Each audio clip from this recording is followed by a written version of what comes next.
Hello everyone, welcome to our YouTube channel माँ Saraswati classes Gorakhpur. जैसा कि आज हमारा जो लेक्चर है इंजीनियरिंग ड्राइंग सेकंड, जो मैकेनिकल के सेकंड सेमेस्टर में है, उनके लिए हमने फ्री हैंड स्केचिंग में कुछ टॉपिक बताए थे और ये फ्री हैंड स्केचिंग का आज लास्ट लेक्चर है। आज कोशिश किया जाएगा फ्री हैंड स्केचिंग के पूरे बारे में पढ़ लिया जाए। अब बात करते हैं फ्री हैंड स्केचिंग में हमने आपको लेफ्ट ज्वाइंट के बारे में बताया था और टी ज्वाइंट के बारे में बताया था। अब अगला जो नेक्स्ट टॉपिक आपका आता है उसे हम लोग बोलते हैं क्रॉस ज्वाइंट। अब देखिए क्रॉस ज्वाइंट का क्या मतलब होता है, आपको लग रहा है क्रॉस का मतलब होता है, आपने देखा होगा, यानी इस तरह के सिंबल अगर बने इसी को हम लोग क्या बोलते हैं, क्रॉस ज्वाइंट। तो जो भी हम पढ़ते हैं याद रखिएगा, हमने बताया था ये सब आप वुड ज्वाइंट में पढ़ रहे हैं और ये सब फ्री हैंड स्केचिंग। और कभी कभी मैंने बताया था एग्जाम में ऐसे आ सकते हैं कि आपको क्या करेगा, जो फिगर देगा उसकी डायमेंशन दे देगा और डायमेंशन देने के बाद आपको वही देख करके नाप करके उसका टॉप व्यू, फ्रंट व्यू और साइड व्यू बनाने होंगे। तो फिलहाल हम एक क्रॉस ज्वाइंट का आपको आइसोमेट्रिक व्यू बना करके दिखाते हैं कैसा बनता है। हमने आइसोमेट्रिक में आपको समझाया था कि आइसोमेट्रिक जब भी बनाया जाता है उनकी दोनों भुजाओं को 30 और 30 अंश के कोण पर यहाँ से झुका करके बनाया जाता है। हमने बताया था आइसोमेट्रिक में और भी एक बात ध्यान में रखिएगा, आइसोमेट्रिक एक ऐसा व्यू होता है जिसमें उनके 3 भाग नजर आने लगते हैं, जिसी को हम लोग 3D नाम से जानते हैं, यानी कि एक इधर का, एक इधर का, एक फ्रंट का, ऊपर का। तो आइसोमेट्रिक के लिए याद रखिएगा सबसे आसान तरीका यही होता है कि उनकी भुजाओं को 30 और 30 अंश के कोण पे झुका दिया। तो हमने इस तरह से फिगर बना दिया। अब हमको बनाना है क्रॉस ज्वाइंट। कहने का मतलब है देखिए यहाँ से खांचा काटिए और यहाँ से आप खांचे काट दीजिए। अब इसे हल्की पेंसिल से बनाए रखिएगा ताकि मिटाने आपको आसानी हो। तो ये जो आइसोमेट्रिक है वो याद रखिएगा एग्जामों में अक्सर कभी कभी बना कर दे देता है, कभी कभी जब आपसे कह देगा कि draw the free hand sketching A cross joint, यानी कि अब जब क्रॉस हेल्पिंग ज्वाइंट भी इसी को बोल देता है, याद रखिएगा, या तो क्रॉस ज्वाइंट बोलता है या तो क्रॉस हेल्पिंग ज्वाइंट भी से बोल देता है। तो यहाँ देखिए आपके बीच में खांचे कट गए। अब सेम वही तरह से ऊपर भी कटा होगा, लेकिन अगर ये आपका इस तरह से रखा है तो ऊपर इस तरह से इन दोनों को अंदर डाला जाएगा तो ये दोनों आपस में क्या हो जाएंगे, बैठ जाएंगे। तो यानी एक ऊपर हम आपको फिगर बना के दिखाते हैं क्रॉस ज्वाइंट का, जैसे यहाँ पे देखिए वो भी आइसोमेट्रिक के अकॉर्डिंग ही आपका बनेगा। तो इस तरह से हमने फिगर लिया, आपको पता है इनकी दोनों भुजाओं को 30 और 30 अंश के कोण पे झुका करके बनाते हैं। अब जरा ध्यान से आप देखिएगा, ये जो फिगर आपको दिख रहा होगा इसी को हम लोग बोलते हैं क्रॉस हेल्पिंग ज्वाइंट। यानी देखिए ये जो खांचा कटा है वो दोनों आपस में क्या होंगे, बराबर होंगे। जब इन्हें आप चिपकाएंगे तो आपस में क्या हो जाएगा, बढ़ जाएगा। अब इसी के बाद इसका सेकंड फिगर देखते हैं, यानी कि जब ये जुड़ जाएंगे तब कैसा दिखेगा।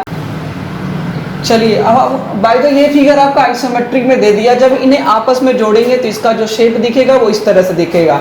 ये जो फिगर है इसके नीचे वाला फिगर है और ये जो फिगर है इसके ऊपर वाला फिगर है। जब इन्हें बैठाएंगे तो ये दोनों आपस में बैठ जाएंगे और इस तरह से आपका शेप दिखेगा। अब अगर हम बात करते हैं इसका क्या बनाना हो, हमको टॉप व्यू, फ्रंट व्यू और हमें क्या बनाना हो, साइड व्यू बनाना हो, तो आप इस फिगर को देखिए कि इधर को भी फ्रंट मान ले, अगर इधर को फ्रंट मान लेते हैं, इधर को साइड मान लेते हैं और इधर को क्या मानेंगे, टॉप व्यू। तब जरा इसका आंसर बना करके आप देखते हैं। अब जरा बताइए इधर से जब देखेंगे तो ये ब्लॉक दिखेगा, तो यानी कि इस तरह के देखिए ये बड़ा सा सिंबल ये है और बीच में ये आपको दिखेगा, मतलब ये जो शेप आपका है ये, तो ये आपका जो शेप दिखा हमने यहाँ बना दिया। पर आपको पता है ये जो चीज अंदर गई होगी, जब जाहिर सी बात है ये लाइनें आपको अंदर वाली दिखेंगी नहीं, तो यहाँ ये लाइनें बनेंगी किस तरह से, आपकी डॉटेड डॉटेड लाइनें बनेंगी। उसके बाद उसी का क्या बनाएंगे, टॉप व्यू। तो जब इनका प्रोजेक्शन आप ऊपर लेकर के जाएंगे, इनका प्रोजेक्शन आप ऊपर ले लीजिए, इनका भी प्रोजेक्शन आप ऊपर ले लीजिए, और जब ऊपर लेकर बढ़ेंगे तो जरा देखिएगा ध्यान से, जब इनको आप बनाओगे तो इस तरह से प्लस टाइम का सिंबल, मतलब इनका प्रोजेक्शन फिर ऊपर ले लें, इनका प्रोजेक्शन ले लें, तो आप ध्यान से देखिएगा इस तरह से आपका फिगर आपको क्रॉस हेल्पिंग ज्वाइंट में आपको नजर आने लगेंगे। तो इस तरह के शेप को ही हम बोलते हैं क्रॉस हेल्पिंग ज्वाइंट। अब आप खुद देखो, जब आप ऊपर से देखोगे यहाँ पे तो ये लाइनें तो आपको नजर आ रही, ये लाइनें नजर आ रही, पर जो नीचे वाली है वो लाइनें आपको नजर नहीं आएंगे। तो इन्हें कैसे बनाया जाएगा, डॉटेड डॉटेड लाइनों से दिखाया जाएगा। तो इस तरह से आपने फ्रंट बना लिया, टॉप बना। याद रखिएगा डॉटेड लाइन आप छोड़िएगा ना, डॉटेड लाइन इस केस में बहुत इंपॉर्टेंट माना जाता है। अब इसके बाद इनका क्या बनाएंगे, साइड व्यू। तो इधर तो जगह है नहीं, पर डायरेक्ट हम साइड व्यू बना देते हैं। अब जैसे आपका फ्रंट है सेम आपका जब इधर से देखेंगे तो साइड व्यू बनेगा, यानी ये जो फिगर आपका ये तो दिखेगा, ये भी दिखेगा और ये भी दिखेगा।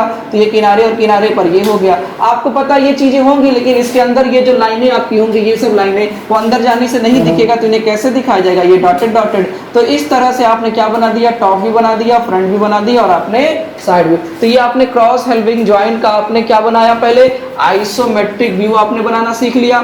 आइसोमेट्रिक को असेंबल करना आपने सीख लिया, जोड़ना कैसे सीख लिया। असेंबल करने के बाद आपने इसका ऑर्थोग्राफिक सीख लिया कि किस तरह से इसका लंब कोणीय प्रक्षेप लिया जाता है। तो याद रखिएगा इस तरह को हम लोग ये टॉपिक जो है क्रॉस हेल्पिंग जॉइंट का खत्म होता है। क्रॉस हेल्पिंग जॉइंट के बाद अगला जो आपका आता है जिसको हम लोग बोलते हैं डैफ्टेल ज्वाइंट। अब जरा डैफ्टेल ज्वाइंट के बारे में जाने। डैफ्टेल का हिंदी जो होता है जिसे हम लोग कपोत पुक्ष जोड़ बोलते हैं हिंदी में, लेकिन जरा हम लोग देखते हैं अब अगला जो टॉपिक आता है इसे हम लोग बोलते हैं डैफ्टेल ज्वाइंट। अब डैफ्टेल ज्वाइंट के बारे में जरा देखो। डैफ्टेल ज्वाइंट भी भाई पहले इसका आइसोमेट्रिक भी जानो, यानी कपोत पुक्ष का मतलब होता है जैसे पीछे की पोच अगर देखा जाए, यानी कि कबूतर अगर आपने देखा होगा तो पोच देखा होगा ऐसे आपकी खुली होती है, किसी भी आप देख लीजिए पंछी की, तो पीछे की जो आपकी जो टेल होती है वो इस तरह से फैली होती है, मतलब ऐसे अगर खांचे कटे हो तो इन्हीं को हम लोग डैफ्टेल ज्वाइंट या आपको कपोत पुक्ष जोड़ बोला जाता है। अब इसका भी हमको क्या बनाना, आइसोमेट्रिक व्यू बनाना। तो आइसोमेट्रिक व्यू जरा देख लें, इसका आपको पता है इनकी दोनों भुजाओं को 30 और 30 अंश के कोण पर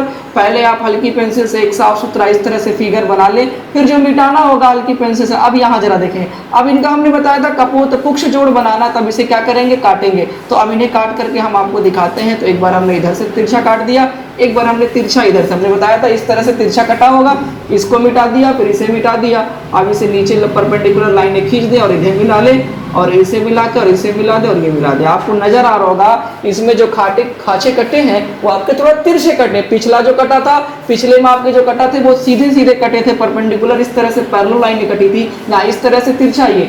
अब इसको ढकना है, ऊपर लगाना पड़ेगा। तो ऊपर आपको जैसे जितना लंबा ये लिया इतना लंबा यहाँ भी आप ले लीजिए। आपको पता सेम इसी प्रोसेस का आपको काटना पड़ेगा, जितनी ऊंचाई दिया ये ले लीजिए और लेने के बाद ये लाइन आई। अब ये जो जोड़ने वाला पोर्शन होगा वो इस तरह का होगा। अब ये जोड़ने वाला जो आपका पोर्शन हम दिखा रहे हैं आपको, ये इस तरह का होगा, यानी इधर पीछे जितना भी लंबा हो जाए ये जरा ध्यान दीजिएगा। तो इस तरह से आपने क्या बना दिया, इस तरह का जो फिगर बन गया इसी को हम लोग बोल देंगे आपने डैफ्टेल ज्वाइंट का कपोत पुक्ष जोड़ आपने इसे बना दिया। ये क्या बना, आइसोमेट्रिक। अब इसका क्या करेंगे, असेंबल करेंगे।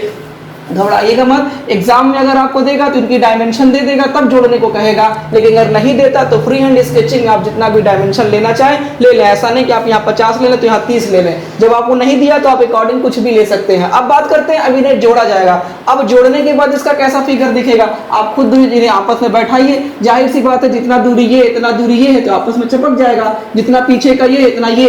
और याद रखिएगा जितना यहाँ खांचा ये कटा होगा इतना ही खांचा ये भी कटा होगा, तो ये जा करके पूरा का पूरा इसमें क्या हो जाएगा, बैठ जाएगा। तो इसी तरह से जो फिगर अब बनेगा इसका, जरा हम इसका असेंबल करके आपको दिखाते हैं। जब इसका फिगर असेंबल ड्राइंग में बनेगा तो ये जैसे फिगर आपने पुराना बनाया सेम आपने वैसे बनाया।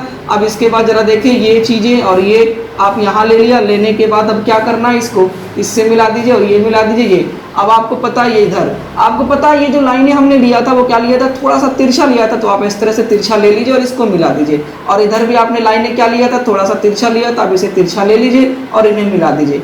अब इसके बाद क्या करेंगे, जब इसको आप बैठा देंगे तो ये लाइन इससे क्या करेगी, भर जाएगी। मतलब ये जो लकड़ी का जो है आपका ये पूरा का पूरा इस खाली जगह पर आकर बैठ जाएगा। और बैठने के बाद जरा देखो ये जो बाहर निकला ये बाहर निकला, इसे कोई ना कोई डायमेंशन दे दी जाए तो अच्छी बात है, ना दे तो अपने तरफ से हम कुछ भी मान लेते हैं। तो अब जरा देखिए इस तरह से आपने क्या किया, इन दोनों को आपस में जोड़ दिया। अब इसके बाद इसका फ्रंट टॉप साइड अगर पूछ दे तो ये फ्रंट मान लेते हैं। आप फ्रंट टॉप साइड की डायरेक्शन बदल सकते हैं। हम इस बार इधर फ्रंट मान लें, अगर फ्रंट इधर मान लें साइड इधर मान लें तो टॉप कहाँ हो जाएगा, ऊपर हो जाएगा। अब इसका आइसोमेट्रिक व्यू बनाना तो जाहिर सी बात है, फिर क्या करेंगे, यहाँ पर आप एक एक्स वाई लाइन खींचेंगे। हमने फ्रंट इधर माना तो पहले फ्रंट से बनाना स्टार्ट करते हैं। इतनी लाइन है लंबी, खींच लीजिए, खींचने के बाद इसकी ऊंचाई जितना दिया मिला दे, बीच में ये कटा हुआ वाला सिंबल आप मिला दीजिए। और ये लकड़ी का सिंबल है तो लकड़ी का सिंबल यहाँ आप दिखा दें, तो आपने ये फ्रंट भी बना दिया। अब इसमें बहुत सारी चीजें डॉटेड होंगी, जैसे ये पीछे का भाग नहीं दिखेगा। इसके बाद और भी ये जो लाइनें ये जो लाइनें वो आपकी वो भी नहीं दिखेंगी। तो वो कितना कम हुआ है, जैसे ये कम वाला भाग आपको नहीं दिखेगा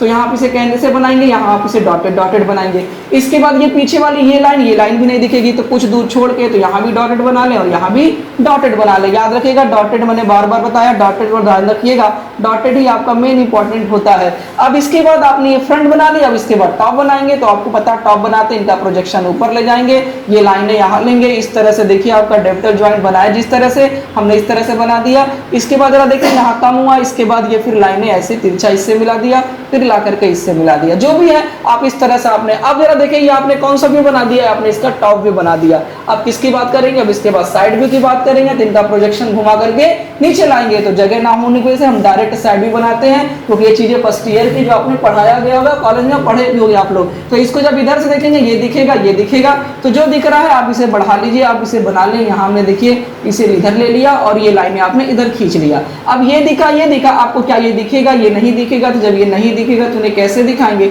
अब इन लाइनों को आप पूरा का पूरा लेकर के शुरू से लास्ट तक आप इसे डॉटेड डॉटेड दिखा दें, तो ये आपका टॉप व्यू हो गया, फ्रंट व्यू हो गया, साइड व्यू हो गया। कई लोगों के दिमागों में आएगा कि पिछली बार हमने फ्रंट इधर माना था, इस बार हमने लेफ्ट साइड में मान लिया। तो याद रखिएगा थर्ड एंगल में यही होता है, जिधर फ्रंट व्यू मानेंगे आप थर्ड एंगल में फ्रंट व्यू आप उसी साइड बनाएंगे। अगर बाएं हाथ की तरफ फ्रंट माना तो बाएं हाथ की तरफ फ्रंट बनाया, अगर दाहिने हाथ मानेंगे तो दाहिने हाथ। ये आपका होता है थर्ड एंगल प्रोजेक्शन। लेकिन फर्स्ट एंगल प्रोजेक्शन में ऐसा नहीं होता है। फर्स्ट एंगल प्रोजेक्शन का एक अलग रूल होता है, उनको अलग तरीके से बनाया जाता है। अगर फ्रंट आपका लेफ्ट साइड में देखता है तो जब फर्स्ट बनाते हैं तो राइट साइड में। ऐसा क्यों होता है वो सब चीजें आपको फर्स्ट सेमेस्टर में ही बताई गई होंगी, लेकिन अगर आपको दिक्कत होगी तो आप कहिएगा, आपको बता दिया जाएगा।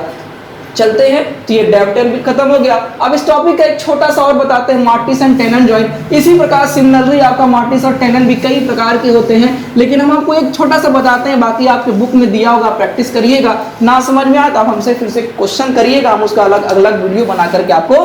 अब देखिए मार्टिस और टेनन जॉइंट आपने देखा होगा, कभी भी अगर चारपाई बनती है, चारपाई आपने कभी भी अगर आपने चौकी देखा होगा, तो जब इनके पावों को आपस में जोड़ा जाता है तो यहाँ पर देखिएगा होल बनाते हैं इस तरह से मार्टिस एंड टेनन में। फिर क्या करते हैं, वही सेम साइज का एक यहाँ पर ऐसे और बनाते हैं। एक खांचा बनाने के बाद ये लाइनें आपकी लकड़ी की जो होती हैं, इधर क्या किया जाता है, इनके अंदर ऐसे मान लीजिए आपकी कोई डायमेंशन का है आपका, इस तरह से बनाया जाता है। तो इससे क्या होता है, इसके अंदर इसको लगाने के लिए, मतलब इसके अंदर फिक्स करने के लिए, अगर चाहे तो इसको थोड़ा सा और ऊपर उठा लें, जैसे यहाँ पर ये कुछ दूरी छोड़ करके, तो इसको भी कुछ दूरी छोड़ करके ही बना लीजिए। तो यहाँ आप इस तरह से कर लेंगे। तो इस तरह से आपका देखिए ये जो जोड़ होता है, इस तरह के जोड़ को हम मार्टिस एंड टेनन जॉइंट बोलते हैं। ये सबसे इजी आपको लग रहा होगा। अब क्या करेंगे, इनको जब आपस में जोड़ोगे तो आपको पता है ये तो आइसोमेट्रिक व्यू है। अब इन्हें जब जोड़ोगे तो जोड़ने पे जब देखोगे तो इनका जो शेप मिलेगा इसके अंदर चला जाएगा, यानी ये दोनों फिगर एक डब्बे की तरह आपको नजर आने लगेंगे। जैसे ये देखो, ये पहला फिगर हमने या आइसोमेट्रिक में 30 और 30 ये, और ये जो है इसके अंदर अब क्या होगा, घुस जाएगा। जब ये जितना ये जगह होगी उतना ये भी होगा, तो पूरा पूरा घुस जाएगा। यानी जब घुसने के बाद अब यहाँ पर ये चीजें भर जाएंगी। लकड़ी का हमने यहाँ सिंबल बना दिया। अब इसके बाद ये चिपक गया। बाय द सपोज करो कि ये जितना चौड़ा ये भी उतना चौड़ा, तो इसी पर आकर के उसकी हाइट भी दोनों की सेम है, तो ये आपस में ऐसे चिपक जाएंगे। अगर देखा जाए तो अगर दोनों की साइजें ये वाली और ये आपकी बराबर हो इसके, तो आपस में चिपक जाएंगे। तो इस तरह से आपने बना दिया। अब इसका हम क्या बनाएंगे, फ्रंट व्यू। इसको हम मान लें साइड व्यू और इसको अगर हम मान लें टॉप व्यू। अब इसका जरा आंसर देखिए, एक्स वाई लाइन खींचिए, हमने डिवाइड कर दिया। अब जरा फ्रंट से देखेंगे, ये दिखेगा ये दिखेगा, तो आपने फ्रंट से ये लाइनें भी बना लिया और ये लाइनें। अब आपको पता क्या चीजें नहीं दिख रही, ये अंदर वाला नहीं दिख रहा होगा, तो इस अंदर वाली लाइन को कैसे बनाएंगे, ये डॉटेड डॉटेड बना दिया। तो आपने कौन सा व्यू बना दिया, फ्रंट। अब फ्रंट के बाद आती है हमारी टॉप व्यू का, इनका प्रोजेक्शन ऊपर लेके चले जाइए, मिला दीजिए और ये लाइनें आपने खींच लिया। अब आप बताइए ऊपर से जब देखेंगे ये दिखेगा ये दिखेगा, जो अंदर ये चीजें गई वो नहीं दिखेंगी, तो इन्हें कैसे बनाया जाएगा, इन्हें भी हम डॉटेड डॉटेड बनाए। अब इसको घुमा लीजिए, घुमाने के बाद इनका साइड व्यू बनाइए, तो जब इधर से देखोगे ये भी दिखेगा ये भी दिखेगा। यानी अब जो आपको साइड व्यू से दिखेगा तो इस तरह से जो फिगर इसी की साइज के बराबर होगा ये, तो आपको इस तरह से ये फिगर आपको समझ में आ गया। तो इस तरह से आपने आज के लेक्चर में आपने जान लिया, क्रॉस हेल्विंग जॉइंट के बारे में जान लिया। अब टी हेल्विंग जॉइंट भी होता है, आप उसे बनाइएगा। अब इस क्रॉस के बाद फिर डेब्टर जॉइंट के बारे में भी जान लिया। डेब्टर जॉइंट के बाद आपने मार्टिस एंड टेनन। मार्टिस और टेनन एक तरह से नहीं, कई तरह के होते हैं, कई तरह के खांचे कटे होते हैं। तो आपको मैंने एक सिंपल तरीके से आपको एक बना करके दिखा दिया। तो ये जो क्वेश्चन आते हैं मिनिमम 5 मैक्सिमम 10 नंबर के फ्री हैंड स्केचिंग में पूछे जाते हैं, तो फिलहाल इस पर आप प्रैक्टिस करिएगा। अगला जो लेक्चर आपको बनेगा वो असेंबल ड्राइंग के बारे में बना करके दिया जाएगा, जो आपके एग्जाम में कम से कम 15-20 से ऊपर नंबर में जो असेंबल एक ड्राइंग होती है उस तरह से पूछी जाती है, उन पर अगला लेक्चर बनाया जाएगा। लेकिन अगर कई लोगों के कमेंट अगर आते हैं जिनको पहले छोटे छोटे चीजें बताने के लिए, तो पहले नट बोल्ट की स्क्वाटर भी बना देंगे। और हमने एक लेक्चर आज भी मेरा एक लेक्चर और भी पढ़ा होगा, आप लोग जाकर के देखिए रिवेट जॉइंट के बारे में, जो मैकेनिकल के सेकंड सेमेस्टर में रिवेट जॉइंट कम से कम 10 नंबर में एक सवाल हर साल पूछे जाते हैं। तो उसका वीडियो बन गया है, आप उसे जाकर के एक बार देख लीजिएगा। आज के लिए केवल इतना रहने दें, थैंक यू। और कम से कम वीडियो बनती है, बड़ी मेहनत से बनती है, आप कम से कम एक लाइक तो जरूर कर दें, और लाइक करने के बाद अपने दोस्तों की वीडियो शेयर करेंगे। जितना ज्यादा आपका शेयर होगा उतना ही हम लोगों को बनाने में थोड़ा सा इंटरेस्ट आएगा, क्योंकि जानते ही आपको हम लोग रमजान के मौसम में इतना मेहनत कर रहे हैं, तो बस आप ही लोगों के लिए, आप लोग के लिए बस इतना ही मेहनत करना, बस एक लाइक, एक शेयर और सब्सक्राइब करना।